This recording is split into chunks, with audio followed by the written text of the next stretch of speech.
inside and get Coach out of here in a few minutes? Well, obviously gearing up for a another week here. We're back at home, and Thursday night's opponent, Michigan State. In typical fashion, is having an excellent year.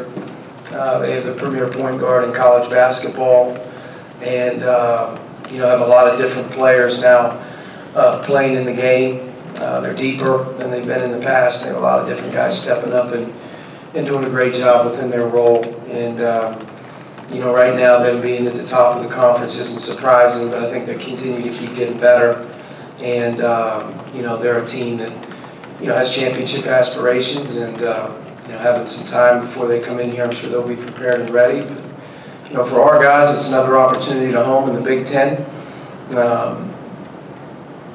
against a great opponent, and hopefully the environment is electric and we compete, because that's what it's going to come down to in terms of our effort level. You're not going to be perfect against this team, but you're going to have to control what you can, and it really comes down with your physicality and finding a way to win balls on the rebounding battle and finding a way to slow them down the best you can, although it's difficult. And, you're going to have to defend like crazy, but offensively is another story as well. They're one of the best defensive teams in the country. It's impossible around the rim, to get easy baskets with their physicality, and they got great size right now on the perimeter, defending with length. So it presents a lot of challenges, but like every time you play them, you know what you're getting, and it's a great team, and they're having a great season, and we're looking forward obviously to get the week started here. Once you get into conference play and the season goes, you kind of want to be playing games. You don't want to be waiting a long time to play them. Coach, you kind of mentioned on your radio show how you guys went from being a bad defensive team to a good and average defensive team. Now you're getting better as recently as Maryland. But is that something where it's kind of a game or a moment that sparks you guys, or is it more gradual? And then how do you know as a coach when your team's kind of gaining traction on defense? Well, yeah, we've grown up. I think part of it is inexperience with youth and inexperience with just new players in the game. So we have a lot of newness early, and we struggled, I thought, defensively early in the season with our on-ball defense and our inability to keep our defense tight and be where we're supposed to be. We've gotten better as the month has gone on, and once you get into conference play, you have to find a way to keep tweaking and getting better at what you're doing, because in this league, if you can't defend, you're not going to really have a chance on a night-in, night-out basis. We've gotten better gradually. I think week to week, which is important. It's not a game-to-game thing; it's a week-to-week thing, and we continue to improve in certain areas. And I think here in the last week and a half or whatnot, we've shown some signs of getting some carryover. But we still have to keep going. Our physicality's got to get better around the basket. Our on-ball defense has to continue to get better, and our communication, especially in transition, can still, climb the ladder, so to speak, in terms of coming from the bottom to the top. So, we got a lot of room to improve, continue defensively. But some guys have a little bit more experience now with game reps and whatnot. So I think, part of it is just getting some more experience out there, being more connected. Defense is about being connected and knowing what you're supposed to do and doing it, the best of your abilities. When you play 11 guys through the course of the season, you have some breakdowns in there with new players and inexperienced rosters and chemistry and whatnot. But, we're moving past that now. We're heading towards February, and here late in January, hopefully we can continue that gradual climb. Coach, I know in the offseason you talked about protecting the home court. How much do you think your players have kind of taken that to heart, and how critical is that going to be, between now and March? Yeah, it's critical, especially in our league. Our league being what it is right now, how difficult it is to go on the road. You got to find a way to win home games, and that's not easy as well. It's really not. But we have one of the best home courts in college basketball. I think this is the first game back. Maybe students are back. Maybe our Ohio State game students were back, and they make a big, big difference. Our students, change the complexion of the energy level in our arena, and we're going to need it, in every game moving forward, because I think, every game is so valuable. But, without question, Simon Scott Assembly Hall, when it's ready, our players are giving them something to be ready about. It's a great place to obviously compete. Exactly. You've talked about kind of the inexperience of this group as you now get into the business end of conference play, and whether you want them thinking about it or not, obviously the idea of building a whole season resume kind of looms. How do you see this team, I guess, approaching weeks like this, where you've got 2 big games, you're at home, and you have these opportunities? We'll make it as minimal as possible in their minds. There's nothing really that important. And once we started conference play, as we moved through it, we treated each game as a singular season.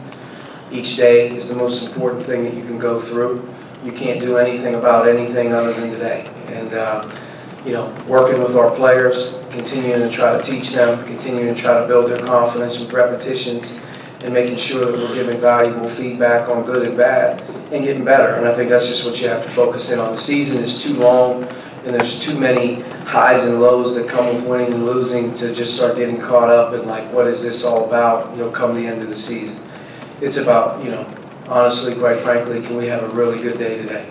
If you do that, you set yourself up to hopefully challenge your team to have a good day tomorrow when you really need it the most. And then when the game is over, you have to have short-term memory on everything you do, win or loss. There can't be a real high and low. You have to really focus in and treat each day the same. And as you move into a quick turnaround on Sunday playing another great team, you know, are you ready mentally? Did you improve? Did you learn? Are you focused? And the weeks seem to go a little faster that way. You know, I think as you dwell on the big picture and you start to, you know, think about things that are out of your control, to me, you just get distracted. So we've kept a very, very single-minded approach. And each day is sort of our opportunity to win the day. And as you get ready to play that game, that's what matters. When it's over, digest it, move on. Coach, the last couple of games, the offense seemed to refine itself, better shot selection, and getting there. Are players finding their roles a little bit more? What is there anything that's led to that specifically? He's just trying to improve. You know, teams are giving you certain things as players, as statistics and scouting reports go through, and you have to adjust to what the defenses are giving you. And you can't be stubborn and just try to play your way. You know, you have to play a certain way to be successful. And for us, our team has to be successful on offense. Number one, sharing the ball. There's a lot of different ways you share it. We've gotten better at sharing the ball. Guys have a conscious approach right now to pass more than they do to shoot. And I think that's a good thing. I think that carried over in our Ohio State game. We had a little bit of a setback in the Rutgers game, although we missed some good shots off of good looks and good passes. And then as we moved into Nebraska, you know, I think we continued to share the ball again a little bit better, and we're seeing the value of the quality of the shot. Part of the other thing is you got to be ready to attack. You got to be ready to play. And so many times, I think we have reluctant players ready to be ready on the catch to make the play, the correct play. I think we have some guys now that are doing a much better job of seeing the game a different way and understand that when I do this, I got to be able to deliver the ball where it's got to be delivered. And our front court players have to continue to do a good job of getting catches, early catches, deep catches, and good things happen when we play inside out. And the quality of the shot and the confidence in the shot that you get sometimes just has to do with the fluidness of guys moving it and moving it when they're supposed to move it. And I thought we had some good value to that coming in against Nebraska. We also have some guys, in my opinion, every guy that has to play with a little chip, a little edge on their shoulder in terms of, you know, I'm better than this. They're not going to give me this shot, or I'm going to be ready the next time I get this look. And I think we've had some guys kind of take it personal a little bit that, you know what, if I get this look in the game, you know, I'm not going to be the guy that's not ready to shoot it.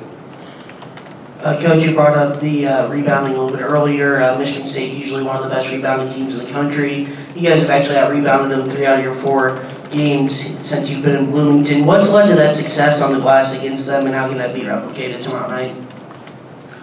I mean, you have to have the utmost respect into Michigan State's program, and Michigan State, its sustained success is you know, really correlated to the rebounding game. That's part of the game within the game when you play them. Maybe by chance, maybe just by you know, here recently we've had some success, but like if you don't rebound, the game is over when you play them right away.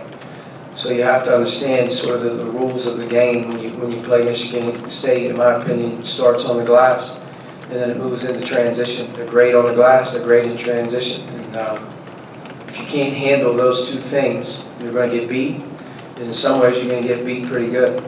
because they're bringing it every single game. That's what they do. That's who they are, and that's why they're successful. For our guys, I think this team, especially this year, has had to have a rebounding mentality. We have a bigger team, and it's got to be important to us as well. And that'll be a huge deal in the game. Is can you hang in on the glass? On both ends of the floor. I don't think they're going to give us much, but you can't allow those guys to get what they want as well. And they're bigger at the perimeter right now. Especially when they have Brown and Henry in the game. Those two guys have great size and length and physicality on the board. So our perimeter guys have their work really cut out for them. And I don't think our perimeter guys have really answered the bell the way that we've needed them to so far this season on the glass. Whether that's just being able to be physical and block out and keep your guy off, or being able to go get some clean ones on your own. But that's a huge part to this game, if not as big as anything that you do when you play every game. But Michigan State in particular, really hammers you on the boards. Last question, Zach. It's kind of about the offense, but specifically about guys like Joey and Trace. A game like Nebraska, it felt like was one where you kind of persisted with the big lineups, even though they were small, and it paid off. Do you see this team kind of embracing how to make the most out of playing big, I guess, even when teams try to present them with mismatches? Whether it's on the boards, protecting the rim, defensively, those kinds of things. Maybe more than, I guess, a couple months ago. Yeah, the old adage, there's different ways to skin a cat, and I think teams have played small, a lot of the season against us, where we've had to defend with bigger guys on the floor.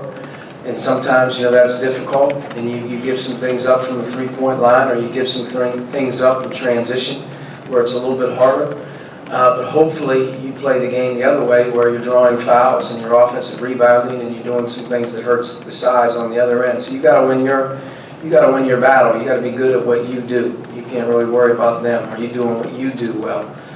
I thought the Nebraska game in particular, our guys really did a much better job though of being keenly aware of what they were trying to do, their spacing, the three-point line, transition defense, guarding the ball, way better than we did at Rutgers on that Wednesday night against Ron Harper and Yeboah and those guys. We were much better. I thought Trace in particular really did a nice job. Probably his best 30-plus minutes, maybe the last couple minutes of the game.